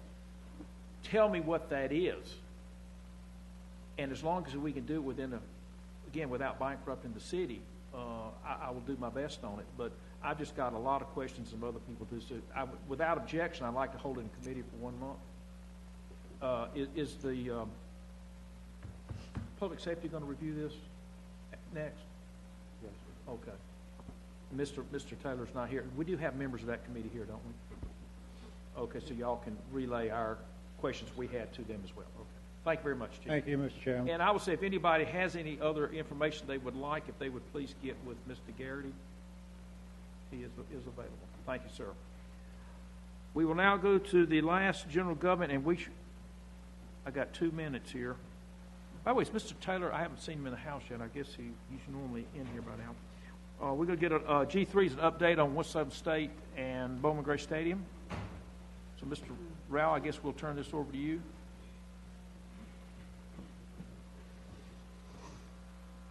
Good evening, Chairman Clark, Mayor Pro Tem Burke, members of the City Council. Back in May of 2013, the Mayor and City Council adopted a resolution of intent to sell Bowman Gray Stadium to Winston-Salem State University. It's been 4 years since that resolution was adopted, and the process still is moving along. So City Management felt like it would be an appropriate time to brief the Finance Committee on where the process stands. With me is Ms. Ledesma, who's the Associate Vice Chancellor for Facilities Management with Winston-Salem State. She's going to go over the timeline with you. I'm going to give you just kind of a recap of kind of what's happened since that resolution of intent was adopted back in 2013. And some of these slides I'm just going to move through very quickly because it's just some kind of background information. So first of all, just the profile of the stadium. It is a 17,000 seat capacity stadium with a field house and press box and concession stands. We got 4 parking lots. But our 2 major tenants are Winston-Salem State University to hold their home football games and Winston-Salem Speedway, Inc. To hold NASCAR racing. And you can see there when those leases are set to expire. Here's just some history on Bowman Gray. That the stadium was built beginning in 1937.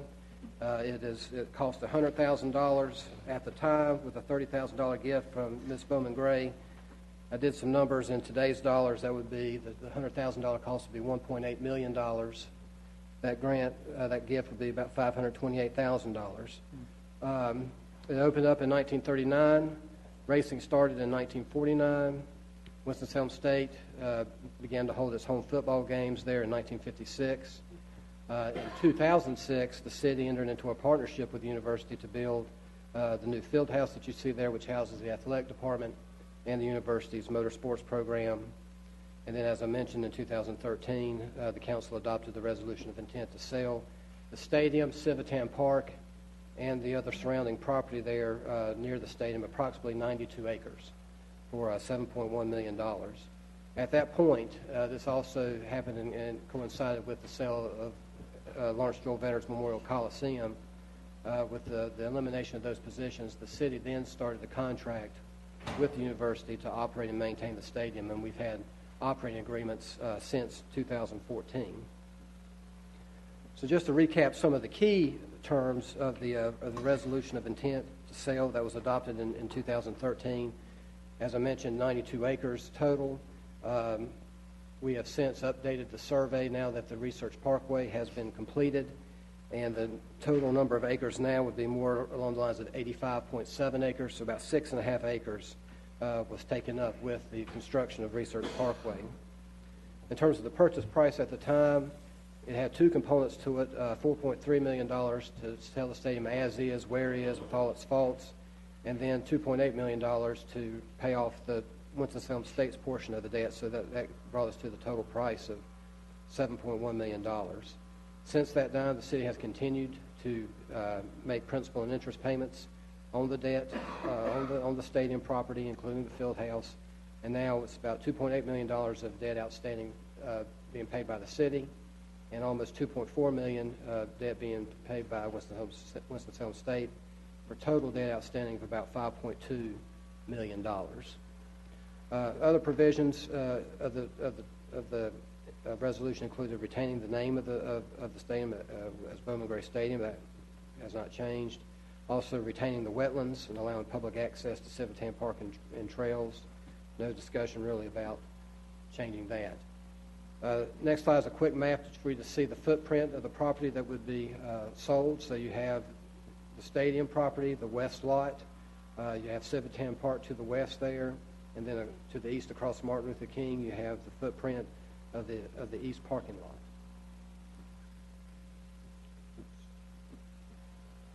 Okay. Let's see, my presentation started misbehaving on me. Picture the stadium doing the eclipse. Well, I'm not sure what happened there. I'm going to go ahead and just continue to talk through the presentation. We'll even back up here. It's on our iPad. Wait a minute. It's on the red one. Okay. So you can see it on your iPad? Yes. Okay. Keep going. So I'm going to move ahead then. And then one other term in the resolution was that the terms and conditions of the city's current lease with Winston-Salem Speedway, Inc. would be honored. Shortly after that time, the General Assembly did adopt a state law that set certain requirements relating to racing as a condition of the purchase, of the university's purchase of the stadium property, and you can see those provisions there. Not renaming the stadium, no parking fees, allowing spectators to bring food and non-alcoholic beverages into the stadium, execution of a new 30-year lease at the time of the sale, and making sure that the property is available for racing events going forward. Next slide just gives a quick recap of capital improvements that we have made to the stadium property since 2013. Quite a bit of investment there, almost $2.9 million. There's a new pit parking area that we used proceeds from the sale of our land to build Research Parkway. We used to expand the pit parking area. Some other, what I'd call more major maintenance items there about rooftop repairs and painting and carpeting, press box repairs. We did construct a new pit storage building. And then the largest item there, which comprises most of the amount, is the construction of a methane gas remediation system. When the university conducted the environmental assessment of the property, we did discover methane gas in the neighborhood to the west of the village of the stadium, and also high levels of methane gas south of the east lot. So the city took steps to have two remediation systems constructed and put into place to start to draw that methane gas off of those private properties. That amount cost about $2.2 million. That money came out of the city's solid waste disposal fund, because the stadium does sit on top of landfills. Of that $2.2 million, a significant piece of that, I think maybe approximately $500,000, went towards repaving the west parking lot, which I have to say was probably one of the most significant improvements beyond the remediation system, one of the most significant improvements to the property in some years. Next slide just shows the contract payments that the city has entered into with the university since 2014. You can see there we started out actually had 2 operating agreements in 2014 because we thought we might sell the property by mid-year that year. And but $145,000 there, you see that it has increased over the years, and that's mainly due to the additional parking management support that was needed because of the construction of Research Parkway. It just required more staffing to be able to manage both entrance and exit during racing season and football season. So we're up to a $177,000 contract amount now. So with that, I'm going to turn it over to Ms. Ledesma to let her go over the timeline. Thank you. Good afternoon. As you know, Winston-Salem State University is a state agency, and under all matters of real estate falls in the jurisdiction of the State Property Office. So the State Property Office in the purchasing process has required this brownfields agreement, and this is the activities that have been taking some time. Before you, you have a potential timeline for sale. Again, I have no control over what other agencies and the time that it will take them to review.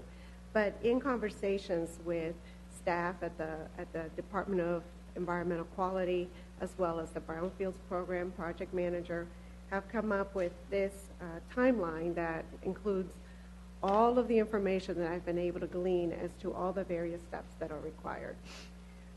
Within the next couple of months, the Brownfield Program plans to complete the review of all documentation, and the latest is that they would like to see all of the relevant information on the installation of the landfill gas mitigation system. Also, the performance of this remediation system. So it's been completed since the end of April. So we have 4 months that we can gather data and we can see how it's been performing, and that's in process. You see that the next bullet point is a 7-month period, and a lot happens during those approximate from November to May. There we see that there would be an internal review of the Brownfield Program agreements, actually the agreement. This will require internal reviews of all parties, so all parties will review with their own attorneys, they will negotiate terms. There's also a survey that will need to be commissioned, and this will need to be approved and reviewed through the Geodetic Survey Office for statutory review.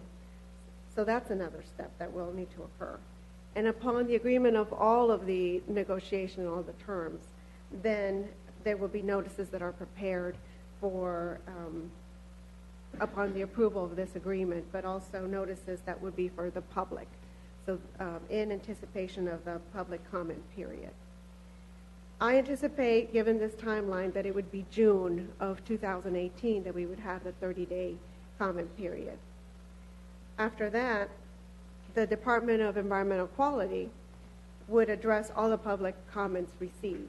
So that could take from 2 weeks to a couple of months, depending on the number of comments that are received. Then upon approval of the final Brownfields agreement by the State Property Office, then it moves to the Joint Committee on Government Operations and the Council of State to approve the purchase. This from State Property Office, they estimate 90 to 120 days upon approval of the State Property Office approval of the Brownfields agreement. And concurrent to that, the university would begin financing for the purchase. So we have our own step through the Board of Governors that we would initiate. Upon approval from the State Property Office, we would begin the financing and also the conversations with the Board of Governors. Then it comes to you. So we anticipate that it would come to the mayor and to the city council in November, December of 2018. Would you mind giving your name and address again, since this is a different item? Oh, yes. My name is Rosalba Ledesma, and my address is 178 North Hawthorne Road. Thank you. Glad you haven't moved since the last time you were here. Questions, comments, or do you want to keep going? You only got one more slide. Just one more slide. Let's do that, and then we'll have just in light of the timeline that Ms. Ledesma presented to you all, so some immediate next steps we're looking at. We are in the process of updating the appraisal on the property. The last time it was appraised was in 2011. Anticipate that will be completed in October. And then we'll provide the information that the state is requesting about the performance of the two methane gas remediation systems. Then we're going to take another interim operating agreement to the Public Assembly Facility Commission probably in November, so that we can go ahead and have our arrangement in place for 2018, since it looks like that the city will retain ownership for most of that, basically all of that year. And then finally, we have a one-year agreement with our new concessionaire. Go ahead and look to renew that contract for an additional year, so that we'll have everything operations-wise in place for 2018. So we'll be happy to answer any questions. Any questions from anybody at the table? Mr. Larson? A couple of minor things. I think it looks like we're going to continue to hold on to this facility at least for another year, and so we'll have to budget accordingly. A couple of things. This gas, the remediation of the gases coming off the garbage site, there's a cost going to be incurred in that monitoring, is there not, an annual expense? Yes, sir. Do we know what that expense is yet? 85,000? And do we expect that to be an annual expense? Keith, come up, please. Get yourself on TV. I'm looking to buy a new fire truck here, so. Mr. Chairman, Mayor Pro Tem, members of the committee, yes, the initial first-year expense was $85,000, yes, and that was mainly to pay the consultant to tweak the remediation systems to get them to optimal efficiency. Right. But once our solid waste folks get familiar with the system, we learn more about it. This is a new system for us, or both are new systems, I should say. We expect that cost to dwindle from the consultant's standpoint. I believe that their operating cost from the solid waste perspective, as far as an operations budget, is about half that. 40-something thousand a year. 40,000. And will that cost transfer with the facility, or are we going to retain, the city going to have to retain that? Will that be an ongoing expense for the city if the property is transferred? Yes, it's my understanding we would retain ownership of the systems and thus the maintenance of it. And the maintenance of it? Yes, sir. Okay. Mr. Montgomery, you had your hand up. You know. A couple comments, less questions. It was probably maybe 3 or 4 weeks ago. I was in Boston and picked up a copy of USA Today and opened it up and turned to the sports section of USA Today, and I saw Bowman Gray Stadium at the top line in USA Today. Specifically, their conversation was around the history and the NASCAR racing, and it being one of the only one of 15 that will close, and so 15 that had stopped the major races and 7 still performing today. And I bring that up in the nature that we've been having this conversation now for 4 years, and then we'll extend into 5 years, and no one can argue with great logic to me that there is not something else going on within this process. And I'm not speaking on behalf of the university or anyone else, but just simply on behalf of myself and as a council member, that if it takes 5 years, Mr. McIntyre, for you to sell a property, you'll be out of business. Right. And so on our side as a city, I think we've pushed very clearly to do what we need to do. And if this is truly something we desire to do and the university is interested in doing, to make sure that we move forward as we should move forward on that, and to push every lever that we need to push to make sure things happen. I suggested very clearly when we were going to sell the Lawrence Joel Coliseum, and would have garnered my vote to support that if we tied these two items together, because Wake Forest would not have sat around for 5 years in order for the state to get their business together. And at the same time, the state of North Carolina has approved for UNC Charlotte, who didn't even have a football team and stadium, to build a stadium, and now they play inside of a stadium during this time frame. I say all that to suggest that I am not certain if those who are behind the scene pulling strings and levers, slowing this process down, I want us to move very clearly and be very open within this process on our side to ensure that the public understands that the city of Winston-Salem as an entity is doing everything that the city of Winston-Salem possibly can to ensure that we are moving in the same way that we moved in comparison to the sale of Lawrence Joel Coliseum. And I say that because in the community, that is not the sentiment. It appears, and people have the conversation and the thought that the city of Winston-Salem is holding up the process, is not moving forward, and I think we need to articulate ourselves very clearly that it is not in the city of Winston-Salem, but it's the state of North Carolina State Property Office and those agencies that have been taking their time in terms of how we move forward in this process.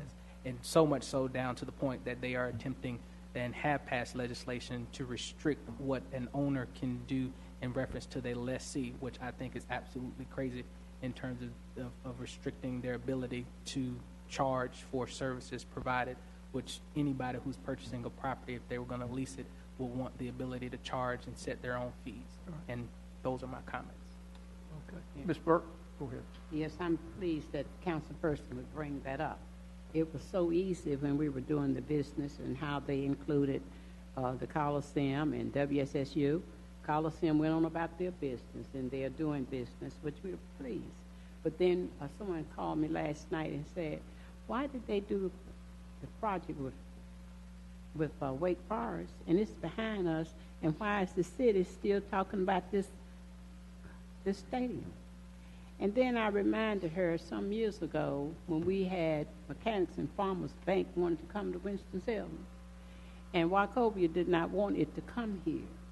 So what they did, you know, people have their way of how to go through that back door to stop folks from getting to the front door.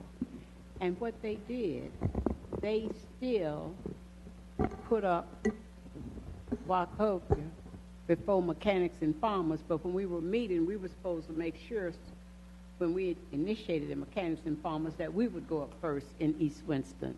So it is true, to me, something is not like it ought to be. And City Manager, it does rest on you, and I'm pleased that he would bring that to the attention, that you're not the holdup. That's why we're here before the committee. Is we're doing everything possible to complete this transaction. I just asked Mr. Huff if he'd ever seen a brownfield agreement to take this long from the state level, and he said no. Go ahead, Mr. Yes. I got it. I would ask the city attorney, is there anything we can do with the League of Municipalities to help facilitate this process, and our lobbyists and whatever that we can to help facilitate this on our behalf? I'll be happy to look into it some more, but we have been pushing as hard as we can to get this done. The documents were drafted in 2013, probably the fastest I've ever had a chance to draft documents. So they've been ready and been sent down. But I'll see if there's anything the lobbyists in the league might be able to do. Thank you. Mr. McIntosh. This deal for this property was done before I was on council, so that's 4 years back. There's a negotiated price, is that correct? I mean, we have not. So the purchase price will be based on the appraisal, which I assume is an MAI appraisal, commercial appraisal. Will that determine What the state offers? what the state offers? The state doesn't have to. We don't know what the MAI state's going to offer. They did early on a property assessment about concerns they had about the condition of the facility, but we do not know what they would offer. In 2013, what the council did was we had appraisals on this property as well as on the Coliseum, but the council looked at how much our debt was and how much we were going to have to spend to upgrade both facilities, as well as how much we were losing, and the resolution of intent basically valued the property that said that we would entertain an offer basically to hold the city harmless to the amount of debt at the time, which was 7.1. So the appraisal is just going to be a yardstick to start our negotiations. There were two appraisals done back then, one by the university, one by us. They were very different. Yeah, it's a yardstick. This would be an incredibly difficult. Almost. You're going to have a cost approach. Okay, thank you.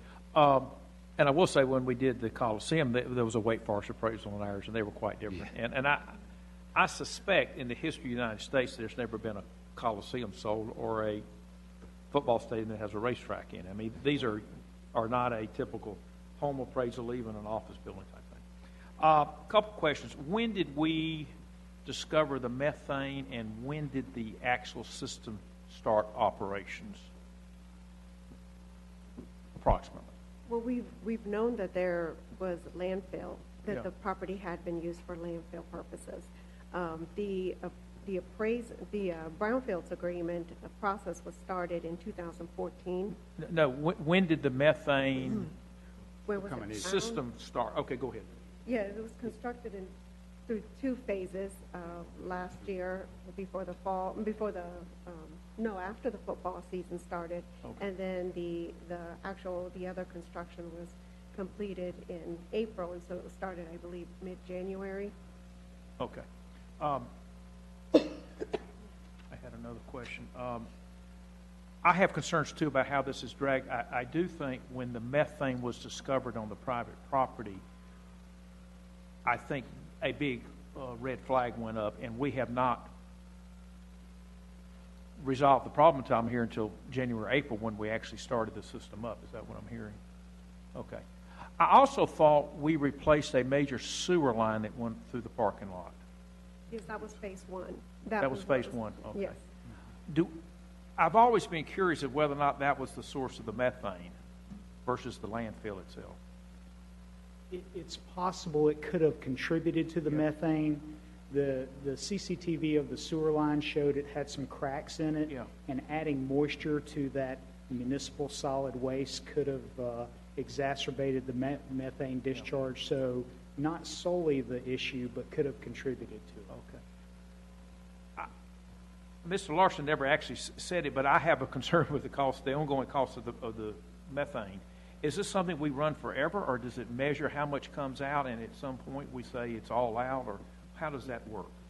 We've done 2 testings on the methane remediation systems, and basically what that's doing is measuring the concentration of methane in percentage of what's being extracted from the system. Mm-hmm. We're going to measure that over time, obviously.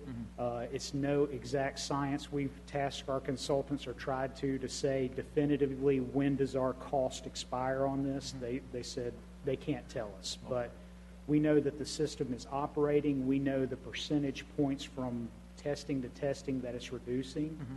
We also know that the sampling conducted on the outside of the boundary of this methane system, the properties that abut Williamson, Fitch, and Golson, where we did have methane coming out of the surface cracks and whatnot prior to when the system was installed, we had no detectable methane after the system was in place for 3 or 4 months. So we know it's working we know it's working. It's making progress, but the expiration date of when that system has done its job, I don't think nobody has the definitive answer at this point. Okay, thank you. But we're trying to plot those curves to try to get to that point. So this was just for information only. I appreciate your optimism on the calendar. I'm hearing a lot of this has to go through Raleigh, either through the Board of Governors or the Council of State and folks like that. So we shall see. But I do appreciate the update. Mr. Larson? Yeah, I think the big difference between this project and Wake Forest is that one we're dealing with outside government and the other one we're dealing with the private sector, basically. And having taken 4 years at Old Salem just to get a new national landmark down there through the National Park Service, I can only imagine what staff is having to deal with at a state legislature right now that we know is not particularly looking favorable on municipalities particularly. I applaud staff for looking at this fresh and looking at what we have done and what has been done to the site, how it's operating currently. Are we maintaining it well to transfer it off to when the time comes for the transfer to be made, that we have a product that has been properly curated by the city, and I hope that we will continue to do that. I've enjoyed spending several Saturdays out there. I think racing has been well protected, and I applaud staff's effort on that part and the university's cooperation to allow that to happen. I think we've got a ways to go as far as trying to understand now what the site is. It's been improved by a variety of things. It's been devalued by a road that slashes through it right now, and I'm anxious to see what the actual value is at this point. I think I'll agree with Councilmember Montgomery. We'll see what the state thinks it's worth. I have no inclination at this point to do the state any favor. I'm in favor of doing something good for Winston-Salem State University. And Raleigh I could care less about. So what I'd like to see is what our values actually come in and how we can reasonably negotiate this in the best interest of all parties. We have gone way over. I apologize to Mr. Taylor. I didn't realize the time till you smiled at me a minute ago. Thank y'all all. This is for information only, and City Manager, it might be good to put this as an update first of next year, maybe, something like that. Absolutely. Go like that. Okay. Thank you, everybody, for coming, and public safety will start in 6:30. 6:30, which is about 5 minutes. Thank you. Thank you. 5 minutes.